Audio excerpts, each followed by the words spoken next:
missed my son's wedding because I stopped to help a woman in a wheelchair up a steep hill. My daughter-in-law laughed at my messy hair and sneered, "Look at you, pathetic." I was left sitting outside. Then, out of nowhere, a helicopter touched down. The woman's handsome son stepped out, gently kissed my dirty hand, gave me a rose and said, "I'm glad you're here.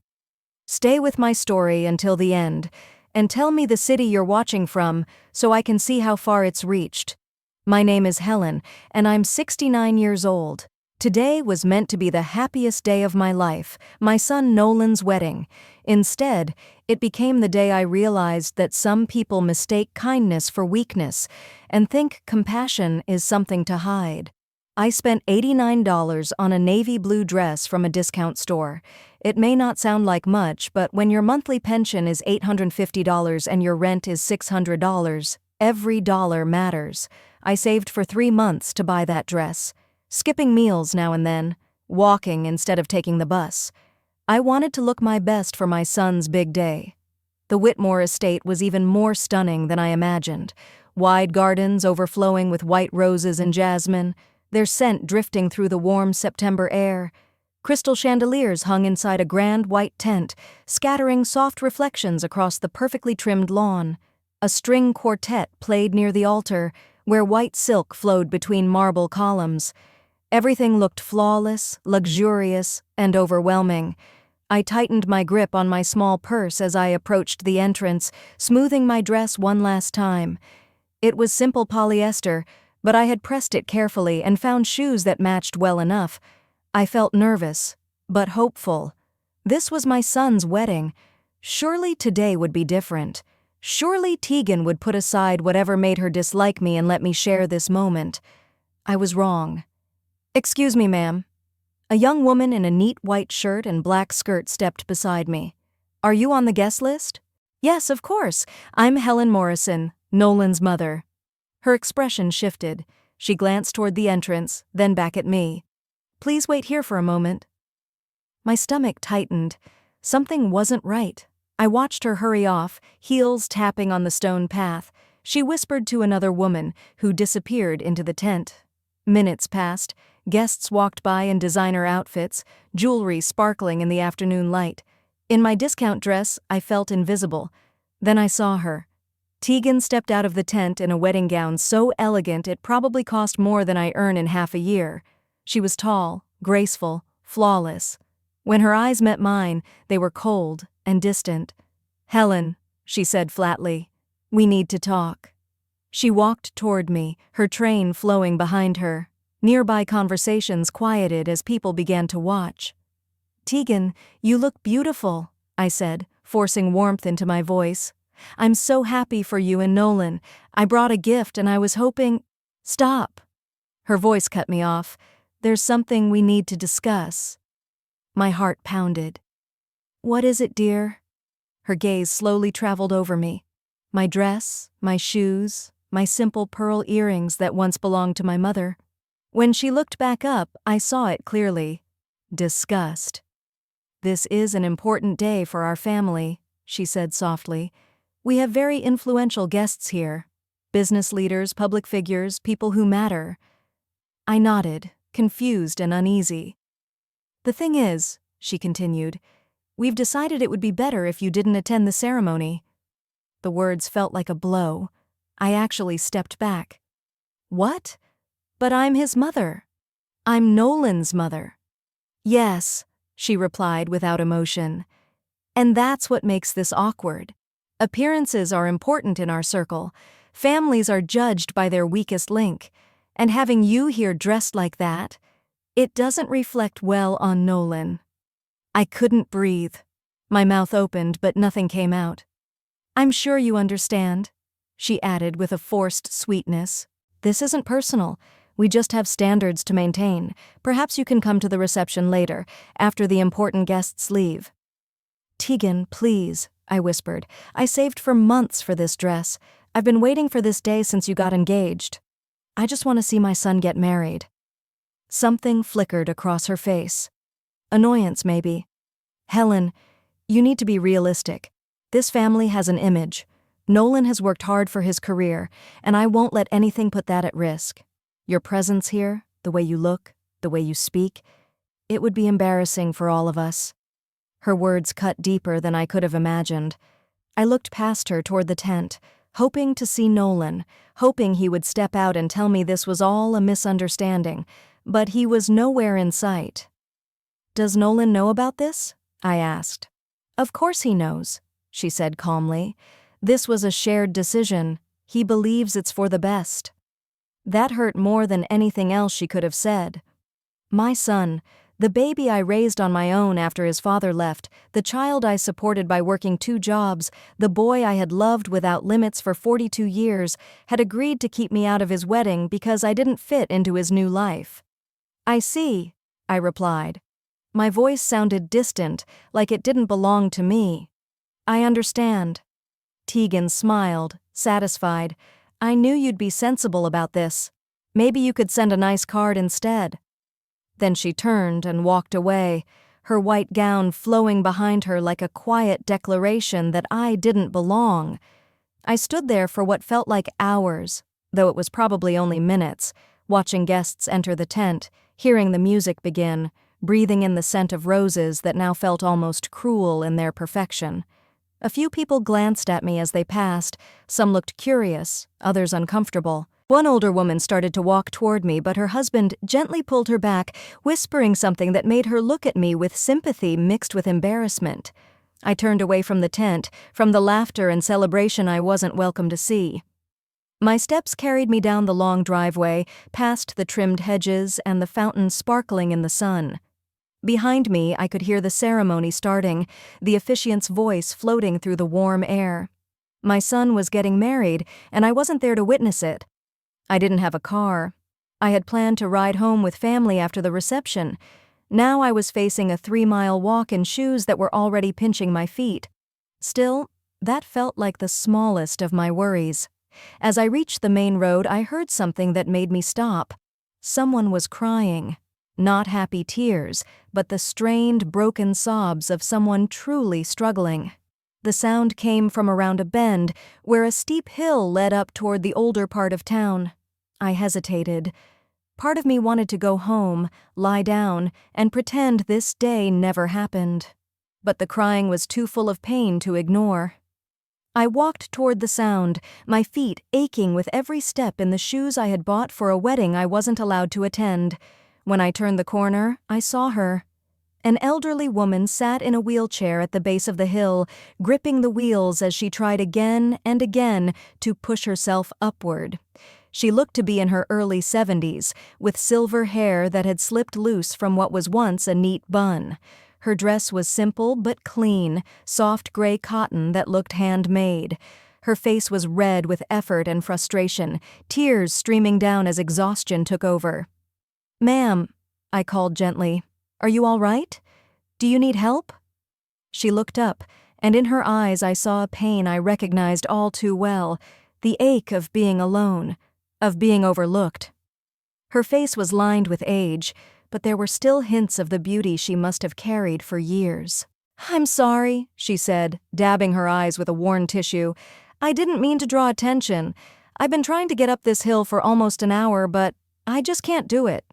I glanced up the hill. It was steep, far too steep for someone in a wheelchair to manage alone. "Where are you trying to go?" I asked, already stepping behind her.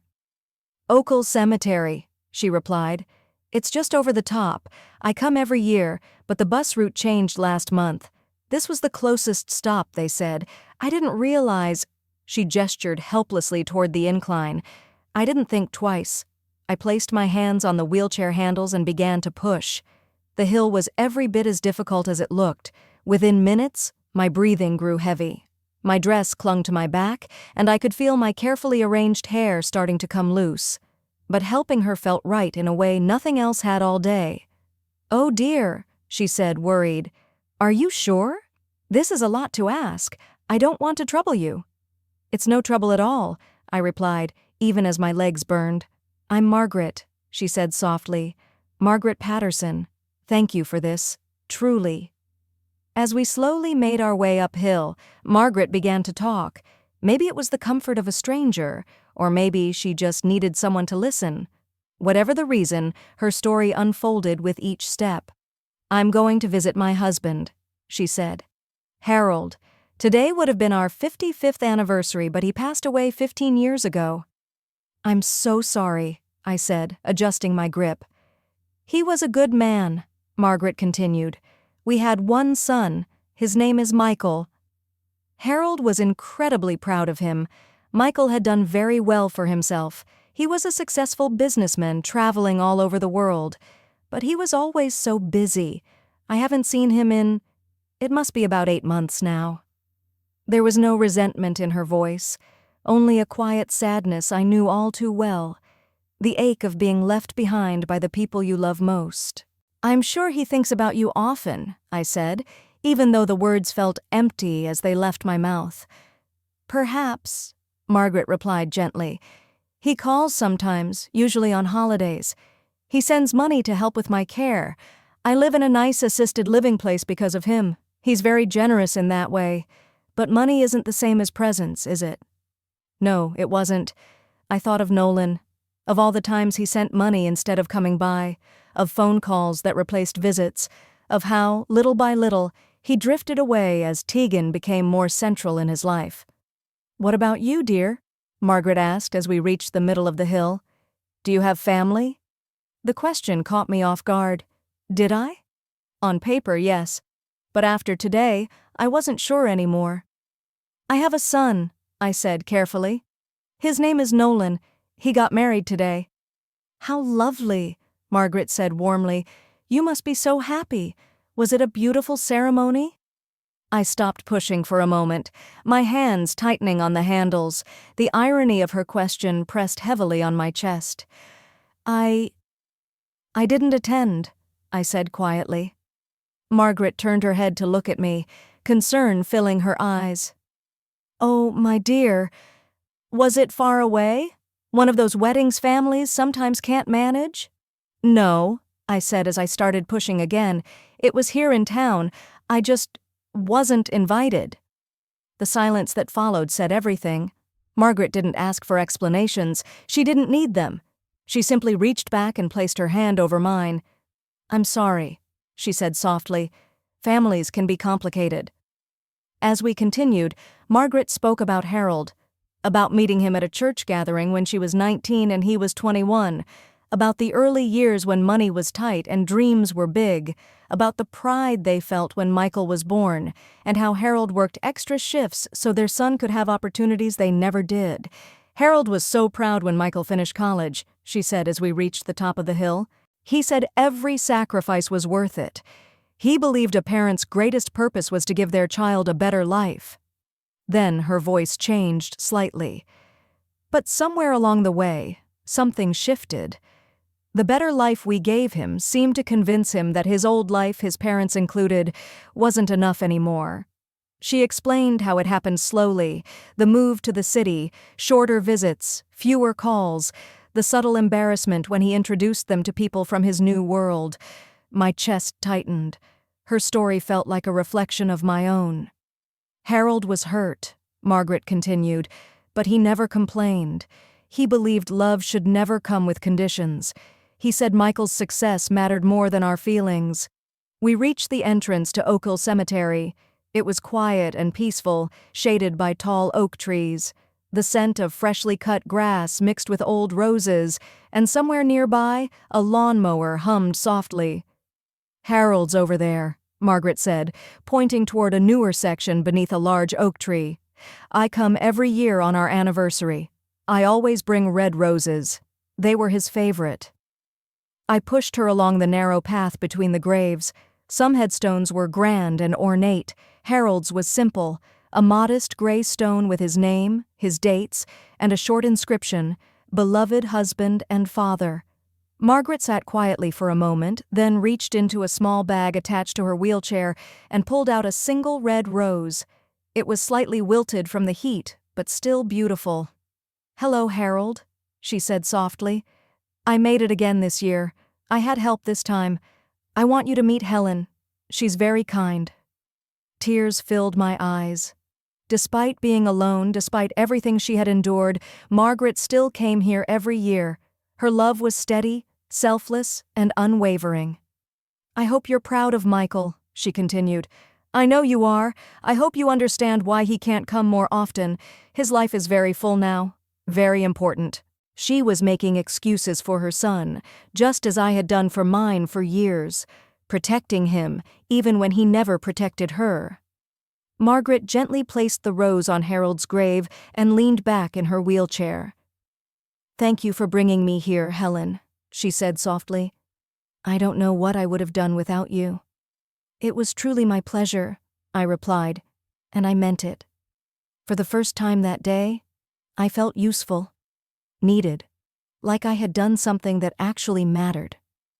We sat quietly in the calm of the cemetery for a moment before Margaret turned to me, her eyes kind and curious. "Tell me about your son," she said gently. "What happened today?" So I told her everything. About Tegan, about being turned away, about standing outside that beautiful tent while my son got married without me. I told her about the slow years of being pushed further aside, about always feeling like I didn't fit into the life Nolan was building with his wife. Margaret listened without interrupting. She didn't judge.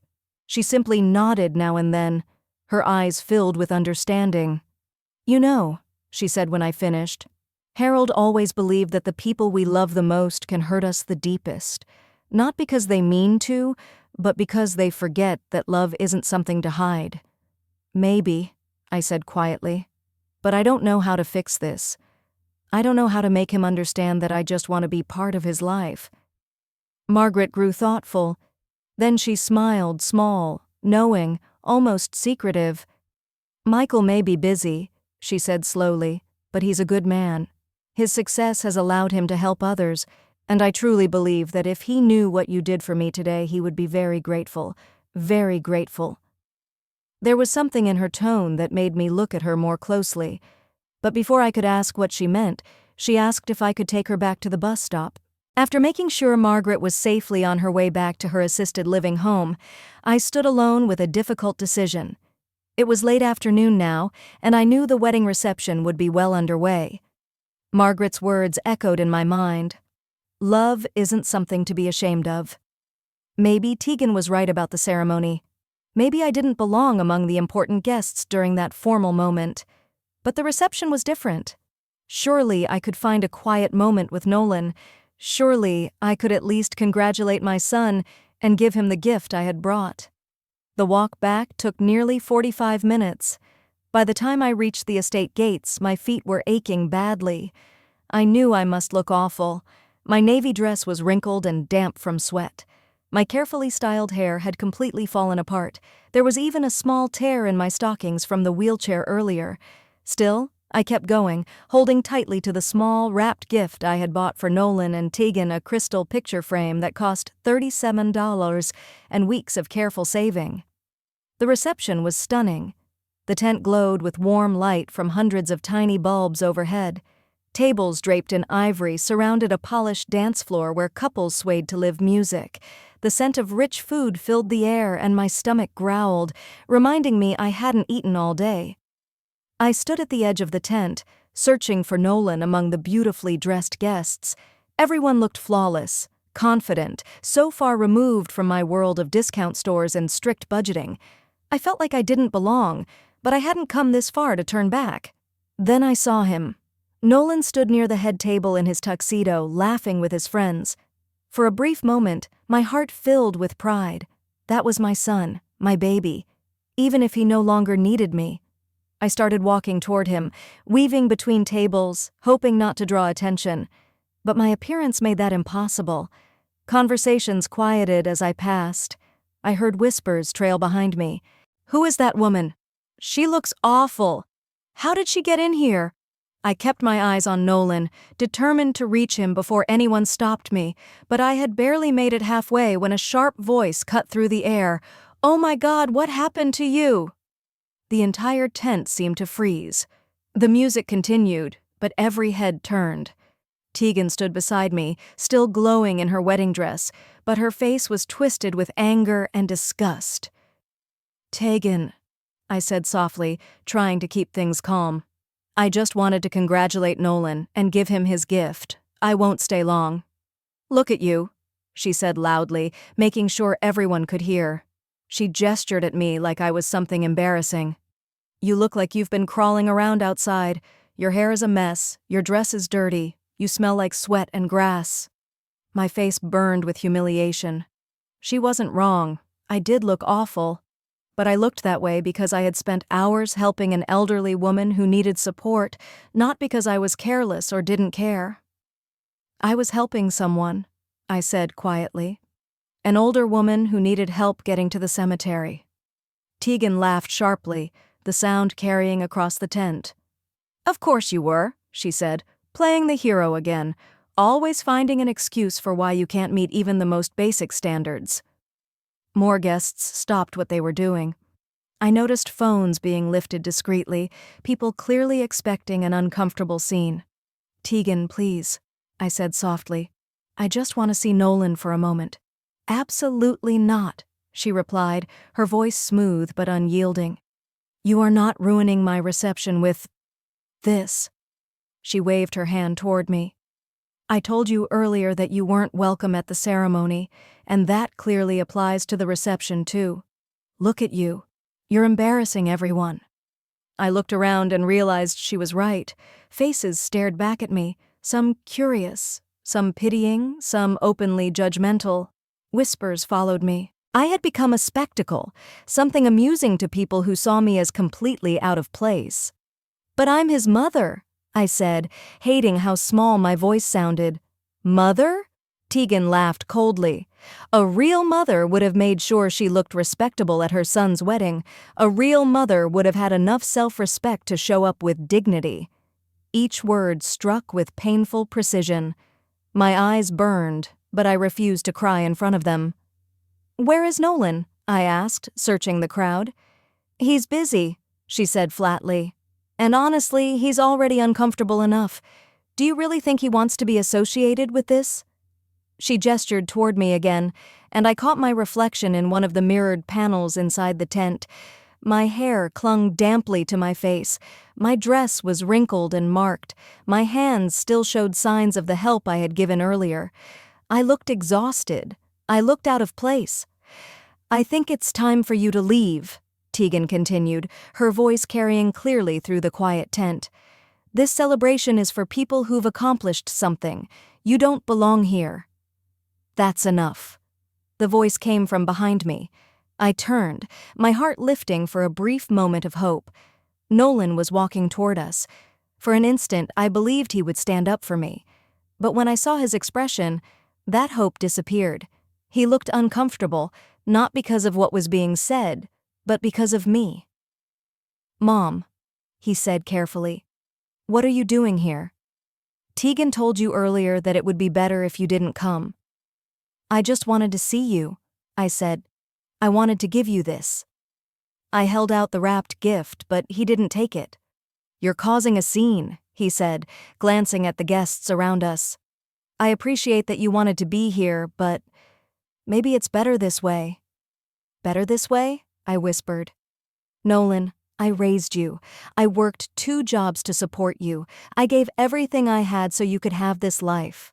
I know, he said, but there was no warmth in his voice, and I'm grateful. But this is my wedding day. Tegan's right. You don't fit in here. The words felt physical, as if they struck my chest.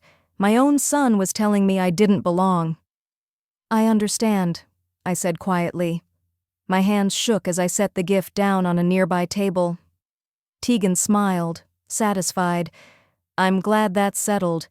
Maybe next time you'll think before putting yourself where you don't belong. I looked at Nolan one last time, searching for the boy I had raised, the child who once ran into my arms without hesitation. I didn't see him anymore. Goodbye, Nolan, I said softly. I hope you have a happy marriage. I turned and walked away, holding my head high even as tears finally slipped down my face. Behind me, the music slowly grew louder again. Conversations resumed. Laughter returned. Within minutes, it was as if I had never existed there at all. I found a small stone bench in the garden outside the tent, tucked beneath a large oak tree and hidden by neatly trimmed hedges. I sat down, took a deep breath, and tried to gather myself before beginning the long walk home. It felt like the right place for someone like me, hidden away, unnoticed. I sat there for what seemed like hours, watching the shadows stretch longer as the sun slowly dipped toward the horizon. The celebration went on without me. Through the open sides of the tent, I could see my son dancing with his new wife, laughing with friends, celebrating the start of a new chapter. A chapter that clearly didn't include me. The tears had dried up, replaced by a heavy numbness. I felt empty, as if years of love and hope had quietly drained away, leaving only exhaustion behind. I was just gathering the strength to stand and begin the long walk home when I heard it. A sound that didn't belong in the calm of the garden. The steady thrum of helicopter blades sliced through the air, growing louder by the second. I looked up, shielding my eyes from the setting sun, and saw a sleek black helicopter approaching the estate. It circled once, then descended toward the lawn beyond the reception tent. The noise was overwhelming. Guests poured out of the tent, drawn by curiosity. The helicopter landed smoothly, its rotors slowing until the air finally stilled. Then the door opened. A man stepped out. Even from a distance, I could tell he was tall and sharply dressed, moving with the confidence of someone used to attention. He spoke briefly to someone near the aircraft, then headed toward the reception with steady, purposeful steps. I couldn't see his face clearly from where I sat, but something about him felt familiar. The way he carried himself stirred a vague sense of recognition I couldn't explain. The guests gathered near the tent's edge, excitement rippling through the crowd. From my quiet spot behind the hedges, I could feel the shift in energy. The wedding had faded into the background. Everyone was focused on this unexpected arrival. Who was he? Why had he come so dramatically? And why did I feel, deep down, that this moment was somehow connected to everything that had happened today? I watched as he approached the tent, calm and composed. The guests formed a loose semicircle, murmuring softly. He appeared to be in his mid-40s, dark hair touched with silver at the temples, wearing a perfectly tailored charcoal suit that likely cost more than I earned in months. He carried himself with the ease of someone successful, but there was also urgency in his stride. This wasn't a casual visit. As he reached the tent, I saw Tegan step forward, her wedding dress flowing behind her. From afar, I recognized the expression she wore, the polished smile, the flawless posture, the carefully practiced charm she used when she sensed someone important. "Good evening," she said brightly. "I'm Tegan Morrison, the bride. Welcome to our celebration. May I ask who you are?" The man stopped, his eyes sweeping over the crowd with a sharp intensity that made several people shift uneasily. "My name is Michael Patterson," he said, his voice calm but commanding. "I'm looking for someone, a woman named Helen Morrison." My heart nearly stopped.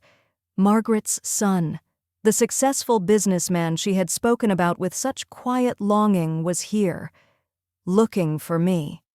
Tegan's smile flickered. She glanced quickly at Nolan, who had stepped up beside her, confusion written across his face. "Helen Morrison?" Tegan repeated carefully. That's the groom's mother. May I ask why you're looking for her?"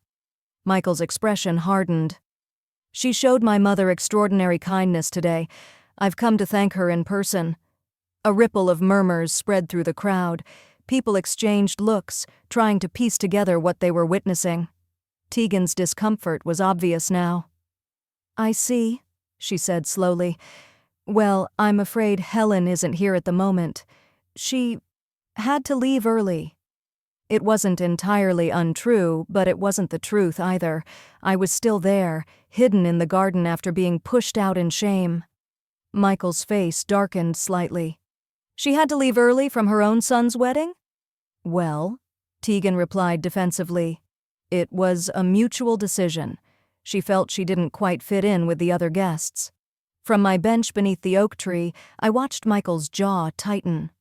"I find that very hard to believe," he said, his voice cutting cleanly through the evening air.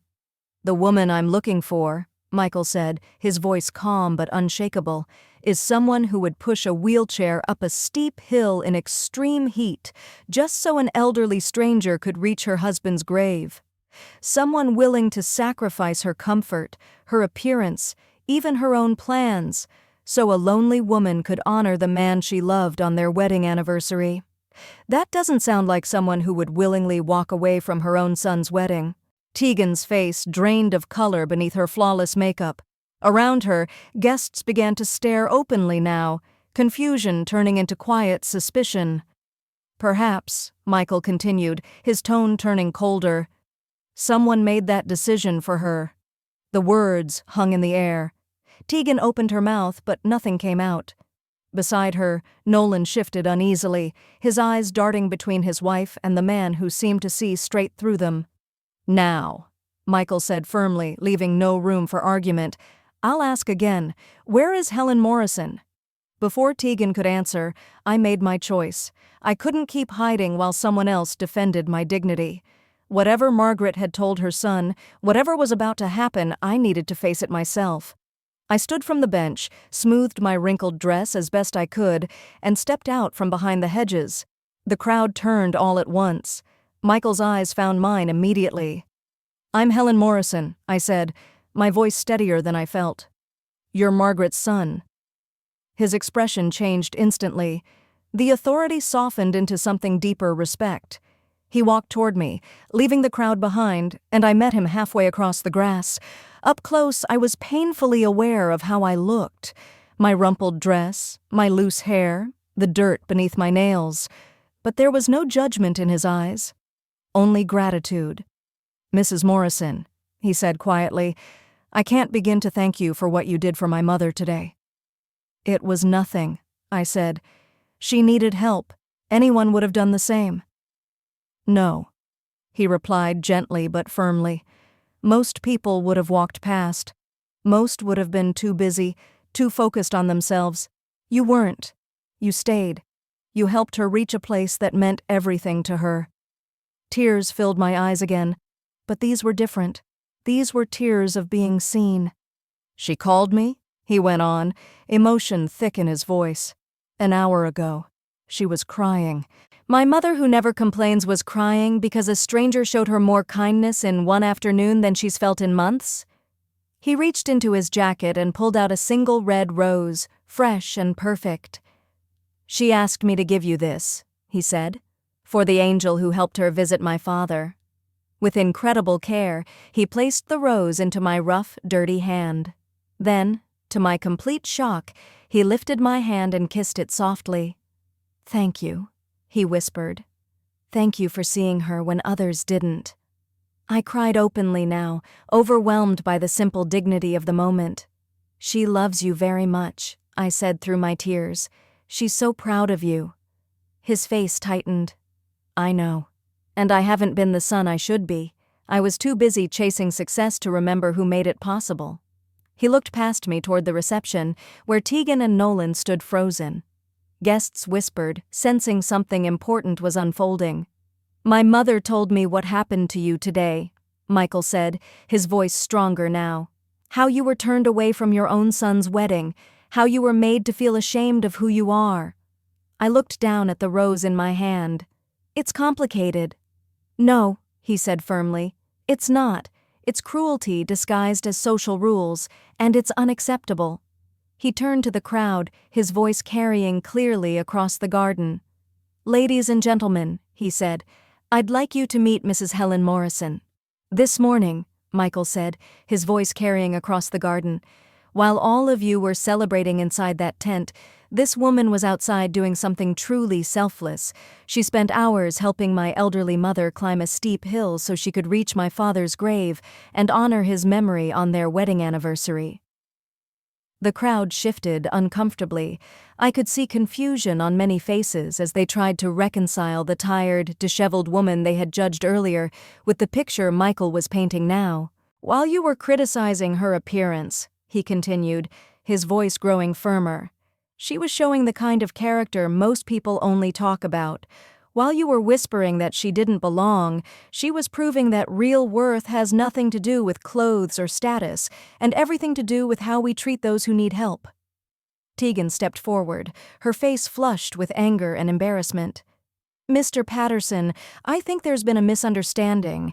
This is a private family matter and—" "There is no misunderstanding," Michael interrupted calmly. "I understand exactly what happened. You excluded this woman from her own son's wedding because she didn't meet your shallow standards. You publicly humiliated her simply for loving her child, despite not being wealthy or polished enough for your social circle." The words landed heavily. I heard several guests gasp. Phones were openly raised now.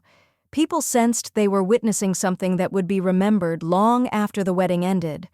Nolan stepped forward, his face red. "You don't know anything about our family. You can't just come here and—" "I know enough," Michael said, turning to him. "I know your mother raised you on her own. I know she worked tirelessly to give you opportunities. I know she loved you for 42 years without conditions. And today, instead of honoring that sacrifice, you stood by while she was pushed out of the most important day of your life because she didn't fit your new image." Nolan had no answer. The elegant celebration around us had completely transformed into something else, a moment of truth no one could ignore. Michael reached into his jacket and handed me a business card. "Mrs. Morrison, I run a foundation that helps elderly and disadvantaged people live with dignity and independence. It would be an honor if you would consider joining us. We need people with your compassion, your strength, and your understanding of what it means to lift others instead of looking down on them." I stared at the card, then back at him. I don't know what to say." "Just say you'll think about it," he replied gently. "And remember that there are people who recognize true value when they see it." He glanced once more at the guests, his expression making his opinion of their priorities unmistakable. Then he turned back to me and smiled warmly. "My helicopter is waiting. May I take you home?" I accepted, partly because my feet were aching, but mostly because I needed to leave that place behind. As we lifted off from the estate, I looked down at the shrinking tent, at the people who had treated me like an embarrassment only hours earlier. The flight to my modest apartment took just 10 minutes, but it felt like crossing into another life entirely. Michael remained quiet, giving me space to breathe and think. When we landed behind my building, he helped me out with the same respect he had shown me all evening. "Mrs. Morrison," he said sincerely, "my offer stands. We truly need someone like you at the Patterson Foundation." I looked at the card in one hand and the red rose in the other. "Michael, I'm grateful for what you did, but I'm 69. I've never worked for a foundation. I don't have the right background." He smiled, and in that smile I saw so much of Margaret. "You pushed my mother up a hill in brutal heat so she could honor her husband. You gave up your own comfort and your own plans to help a stranger. That tells me everything I need to know." "But I don't have a degree," I said softly. "I was a waitress for 30 years.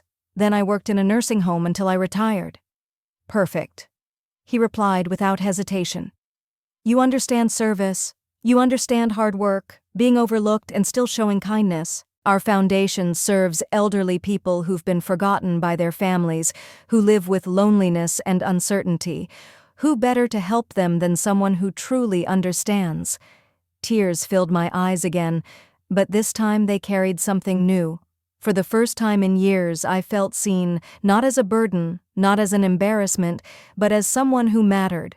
After a lifetime of being told I wasn't good enough, not smart enough, not polished enough, here was a powerful, successful man telling me that the very experiences my own family looked down on were exactly what made me valuable. "The position pays $4,000 a month," Michael said. "It includes health insurance and a retirement supplement. But more than that, it gives you the chance to help people who truly need someone who understands what they're going through." $4,000 a month, nearly 5 times my current pension. The number felt unreal. With that income, I could move to a safer apartment, maybe even buy a small car. I wouldn't have to choose between groceries and medication anymore. I need time to think," I said. even though hope was already blooming inside me. "Of course," Michael replied. "Take all the time you need. Just don't let anyone convince you that you're not worthy of this. My mother called you an angel, Mrs. Morrison, and the world could use more angels." After he left, I sat alone in my small apartment, still wearing my wrinkled dress, holding the red rose and staring at the business card. The silence felt different now. Not empty, not heavy, peaceful, full of possibility. 3 days later, the phone calls began. The first one was from Nolan. I almost didn't answer when I saw his name, but curiosity won. "Mom," he said, his voice tight. "Can we talk?" "About what, Nolan?" I asked calmly. "About the wedding, about Mr. Patterson, about everything." I waited. "Well, I think there were some misunderstandings," he continued. "Tegan feels awful about how things turned out. We both want to fix things." "Tegan feels awful," I said, unable to hide my doubt. "She does. She's been upset for days. She never meant for things to go that far." I listened as he went on. "The thing is, some of our guests have been talking about Mr. Patterson, about his foundation. People are asking questions about why you weren't at the ceremony, about how you've been treated." There it was. This wasn't regret. It was reputation management. "Mom, we'd really like you to come over for dinner this weekend," Nolan said. "Tegan wants to apologize in person. We want to talk about moving forward as a family." "Moving forward?" I repeated. "Yes. We've been thinking we should include you more, have you over regularly, make sure you feel appreciated." I almost laughed. For years I had begged for exactly that. Now, suddenly, after a wealthy man publicly defended me, they wanted me back. "That's kind of you, Nolan," I said carefully, "but I've been offered a position with the Patterson Foundation. I'll be quite busy." The silence stretched. "A position?" he finally asked. "What kind of position?"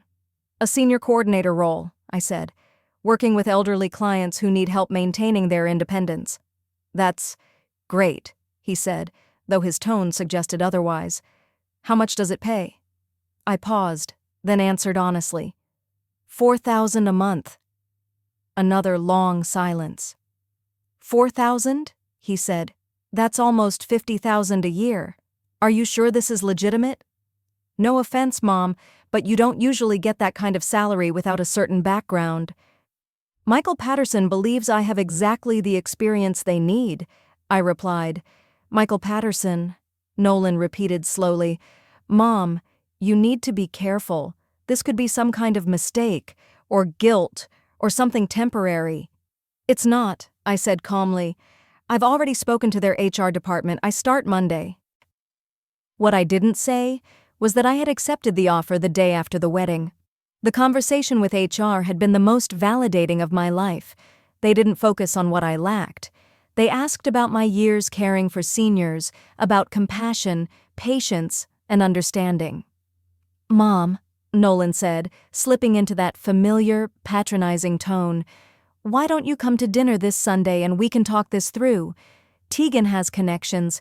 Maybe she can help you decide what's best." The irony stole my breath. The same woman who had called me an embarrassment now wanted to guide my career. For the first time, I understood something clearly. They didn't want me back. They wanted access to the version of me that finally mattered to the world. "I appreciate your concern, Nolan," I said evenly, "but I'm perfectly capable of making my own choices." "Of course you are," he replied quickly. "I just think it would be good if we talked everything through as a family." Family. The word that once meant safety and belonging now left a bitter taste. "I'll think about it," I said, and ended the call. 2 days later, Tegan called. Her voice was warm and sugary, as if nothing unpleasant had ever happened. "Helen, dear, how are you? Nolan told me about your wonderful job opportunity. I'm just thrilled for you." I stayed silent, waiting. "I've felt terrible about the misunderstanding at the wedding," she continued. "I know I sounded harsh, but I was under so much pressure.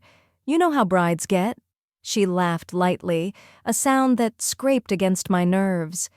The truth is, I've always admired your strength. When Nolan told me about all the sacrifices you made raising him, I was honestly amazed. Working 2 jobs, struggling through all of that, it's inspiring. Inspiring. Funny how those same sacrifices had been an embarrassment when she thought I was poor and invisible.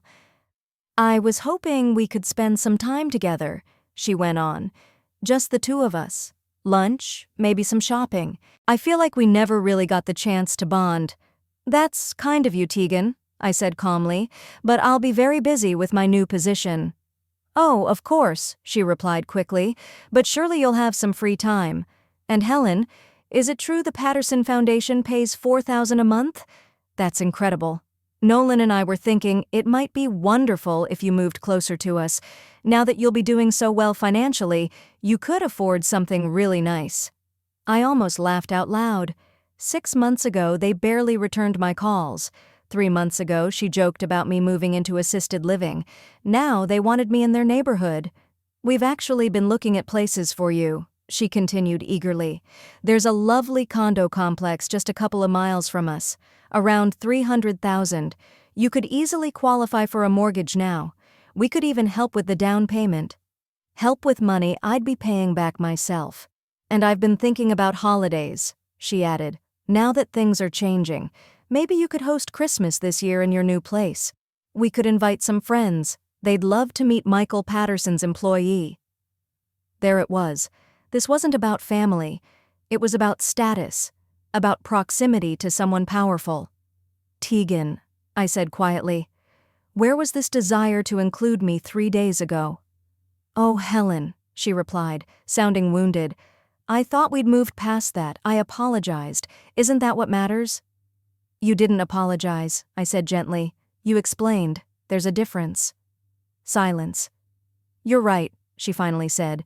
I owe you a real apology. Why don't you come to dinner Sunday? I'll make your favorite meal and we can talk properly. My favorite meal. I doubted she had ever cared enough to ask what that was. I'll think about it, I said, and ended the call. That evening, I called Margaret. Hello, dear, she answered warmly. Michael told me about your new job.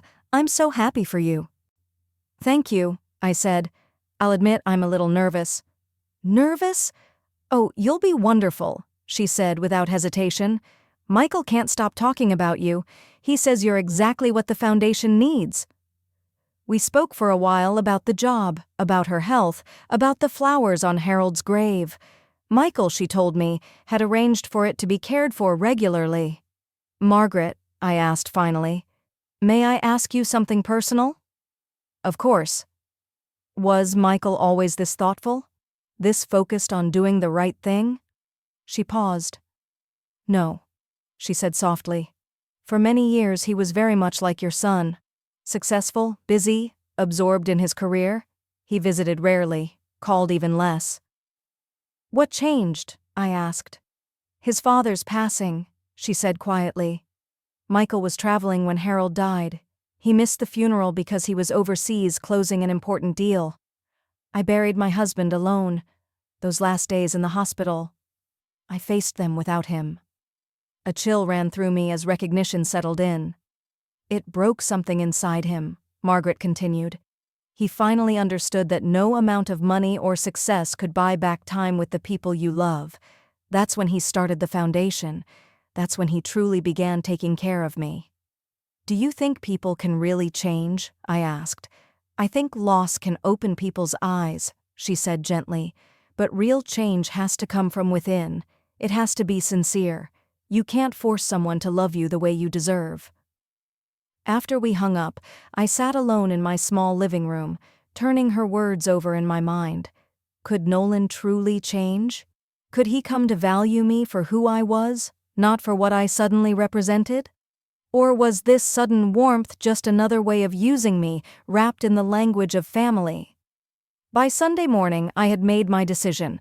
I called Nolan and accepted the dinner invitation, not because I believed everything was suddenly fixed, but because I wanted to see the truth with my own eyes. I needed to know whether their interest in me came from love or convenience. Sunday arrived with crisp autumn air that made everything feel sharp and clear. I dressed carefully, choosing a simple black dress I'd owned for years. It wasn't fashionable or expensive, but it was dignified, and dignity was enough. Nolan and Tegan lived in Maple Heights, a polished neighborhood where lawns were flawless and luxury cars filled every driveway. I had only been there twice before, once for an awkward holiday visit, and once when I helped them move in, carrying boxes while Tegan supervised from a chair, careful not to damage her manicure. When I rang the doorbell, I smelled something rich and comforting drifting from inside. The door opened almost immediately. "Mom!" Nolan said with forced enthusiasm. Come in! Come in! You look great!" Tegan stepped beside him, and for the first time, she looked genuinely nervous. Her hair wasn't perfect. Fine lines framed her eyes. She wore a sweater and jeans casual, almost human. "Helen," she said softly, "thank you so much for coming. I made your favorite pot roast with carrots and potatoes." It wasn't my favorite. That honor belonged to my mother's chicken and dumplings. But I said nothing. The effort mattered, even if the understanding didn't. The dining room was elegant but cold, all whites and grays. Expensive, but uninviting. The table was set with their wedding china, fresh white lilies in the center. "Please, sit anywhere," Tegan said. "Would you like some wine? We have a lovely Cabernet." "Just water, please," I said, easing into a chair that probably cost more than my rent. The food was excellent. I gave her that. But the conversation felt stiff, like a performance. "So, Mom," Nolan said carefully, "tell us more about this new job. What exactly will you be doing?" "I'll be working with elderly clients," I said, "helping them maintain independence. Many have been forgotten by their families or are struggling with loneliness and limited resources." "That sounds very meaningful," Tegan said, though there was something calculated in her tone. "And the salary really is $4,000 a month?" "Yes." "That's incredible," she said quickly. "Not just the money, but the prestige." "Prestige?" I repeated. "Oh yes," Nolan jumped in. "Michael Patterson is extremely well connected. The foundation works closely with influential people. The networking alone could be invaluable." There it was. They weren't interested in the people I would help. They were interested in the doors I might open. "We've been thinking," Tegan said brightly, leaning forward, "how nice it would be to have you more involved in our lives now. Weekly dinners, holidays together, Thanksgiving, Christmas." "That's very thoughtful," I said neutrally. "And we've been looking at places for you," Nolan added. "There's a beautiful condo nearby, around $300,000. With your new income, you'd qualify easily." "We could help with the down payment," Tegan said quickly. "Think of it as a family investment." "A family investment?" I echoed. "Yes," she smiled. "I've been telling my friends all about you, about your job, about how impressive you are. Everyone wants to meet you. 6 months ago, I was an embarrassment. Now, I was something to showcase. We should host a dinner party," she continued eagerly. "Let everyone meet you properly. You could talk about your work at the foundation." I took a sip of water, buying time. Salmon, pot roast, none of it was actually my favorite, and neither, I realized, was this version of family affection. "And Mom," Nolan added carefully, "we were thinking, maybe you'd want to change your last name back, Morrison Patterson." In that moment, everything became clear. They didn't want me. They wanted what I now represented. "You know," Nolan added awkwardly, "to reflect your connection to the foundation. It would look good on business cards." I set my water glass down a little harder than I meant to. The sharp clink against the table made both of them freeze. "Let me be sure I understand this," I said, my voice calm but edged with steel. 3 weeks ago, I wasn't good enough to attend my own son's wedding because I might embarrass you in front of your important guests. Tegan told me I looked like I didn't belong in polite society, and you, Nolan, stood there and agreed. Their faces drained of color. "Now," I continued, "because a successful man offered me a job and publicly acknowledged my worth, I'm suddenly impressive. Now you want me close by, hosting dinners, smiling for your friends, becoming something you can show off. Mom, that's not, Nolan began. Let me finish, I said quietly, stopping him cold. You're not interested in me as a person. You're not truly sorry for the years you kept me at arm's length. You're interested in what I represent now? Tegan's carefully composed expression cracked. Helen, please, you're misunderstanding us. We really do want to make things right. Do you? I asked, standing up. Then tell me something simple. What's my favorite color? She blinked, stunned. Your favorite color? If you care, I said evenly, you should know. Silence. And you, Nolan, I went on, turning to him. When is my birthday? He looked down, his face flushing. Mom, I'm bad with dates. You remember Tegan's, I said. You remember your anniversary. You remember your colleagues' birthdays, but you don't remember mine. I looked at them both. Here's what really happened. After Michael Patterson stood up for me, people started asking questions. They wondered why a respected man cared so much about someone you had pushed aside. And suddenly, fixing our relationship became convenient. Neither of them denied it. You realize that being connected to someone Michael respects could benefit you, I continued. So you reached out, not out of love, but out of calculation. Mom, please, Nolan said, his voice breaking. It is that simple, I replied, picking up my purse. I spent 42 years loving you without conditions. I worked myself exhausted to give you opportunities, and when you succeeded, you decided I no longer fit. Tears ran down his face, but I felt no triumph in them. I don't need your approval now, I said. I don't need to be valued only because someone important values me, and I don't need help spending the money I earn by helping people who've been left behind, people like me. I paused at the door and turned back one last time. This is what will happen, I said. I'll start my new job. I'll help people who've been forgotten keep their dignity. I'll build a life around kindness, not status. I looked at Tegan. Tell your friends whatever story helps you sleep at night. Then I looked at Nolan, and despite everything, I let the truth show. I will always be your mother.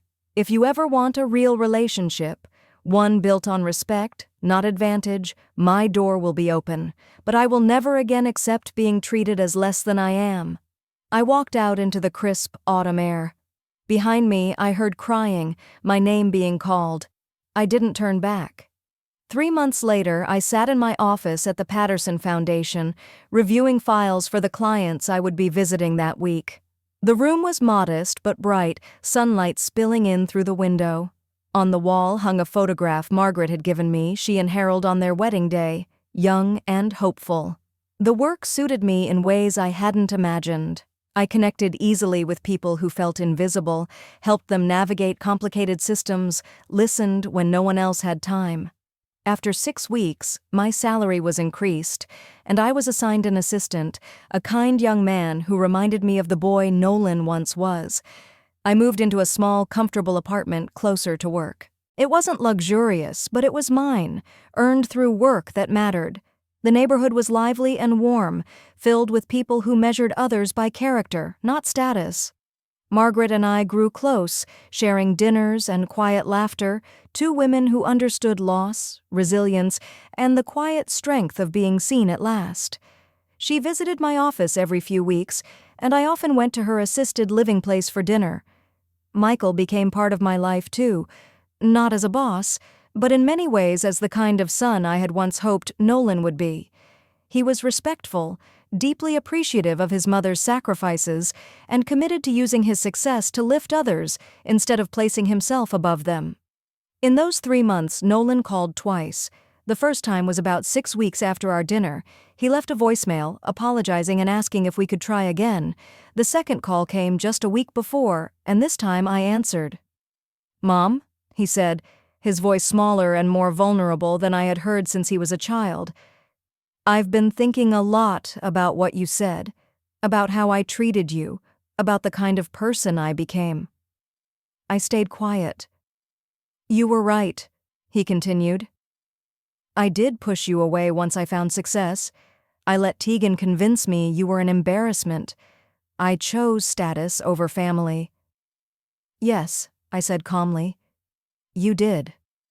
"I want to make things right," he said. "Not because of your job or your connections. Because I miss my mom. I miss the woman who stayed up all night when I was sick, who worked extra shifts just to buy me school clothes, who believed in me when I didn't believe in myself."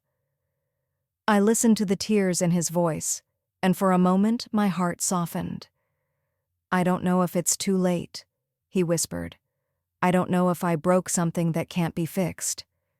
"I don't know either, Nolan," I told him honestly. "But if you truly want to try, not only when it's convenient, then maybe we can find our way back." "How?" he asked. "Slowly," I said. "With respect, with honesty, and with the understanding that love isn't something you switch on and off when circumstances change." We agreed to start with lunch the following week. Just the two of us. No expectations. Just an attempt to remember what it felt like to be mother and son, instead of regret and shame. I didn't know if his remorse would last. I didn't know if years of neglect could truly be undone. But I was willing to try, because that's what mothers do. We love even when it hurts. We hope even when hope feels risky. We keep our doors open, even when we're unsure who will walk through them. But this time was different. This time I loved from a place of strength, not desperation. This time I expected the respect I had always deserved, but had once been too afraid to demand. That afternoon, as I sat in my office reviewing the file of an 80-year-old woman whose children hadn't visited her in 2 years, I reflected on how far I had come. A year earlier, I had been lonely, counting pennies, begging for scraps of attention from a son who was ashamed of me. Now I was respected in my work, valued as a friend, and grounded in purpose. The change didn't come from luck or fantasy. It came from one simple act of kindness, helping a stranger reach her husband's grave on their anniversary. That moment was seen by someone who understood its worth, someone who recognized character where others saw only age and poverty. But more importantly, it reminded me of my own value, not assigned by others, but rooted in who I had always been. I picked up the phone and called Mrs. Henderson, the woman whose file I'd been reading. She answered on the second ring. "Helen, how wonderful to hear from you. Are we still on for Tuesday?" "Absolutely," I said, smiling as I looked out at the city below. "I'm looking forward to it." And I truly was. This was my life now. A life built on purpose, not longing. On giving, not pleading. On the understanding that real value is revealed in how we treat others, especially when no one is watching. I learned that sometimes the greatest gift we can give ourselves is the courage to walk away from those who don't see our worth, so we can make room for those who do. And sometimes, if we're fortunate, the people we walked away from learn how to see us again. But whether they do or not, we survive. We grow. We discover that our worth was never dependent on their recognition, and our happiness was never tied to their approval. The red rose Michael gave me sits on my desk in a small vase. I replace it every week, not as a reminder of pain, but as a symbol of what I learned. That kindness is never wasted. That character matters more than status. And that sometimes the person you help ends up leading you to the life you were always meant to live. Now I'm curious about you. What would you have done in my place? Have you ever lived through something similar? Share your thoughts below. And before you go, I've left 2 more stories on the final screen, both channel favorites that might surprise you. Thank you for staying with me until the end.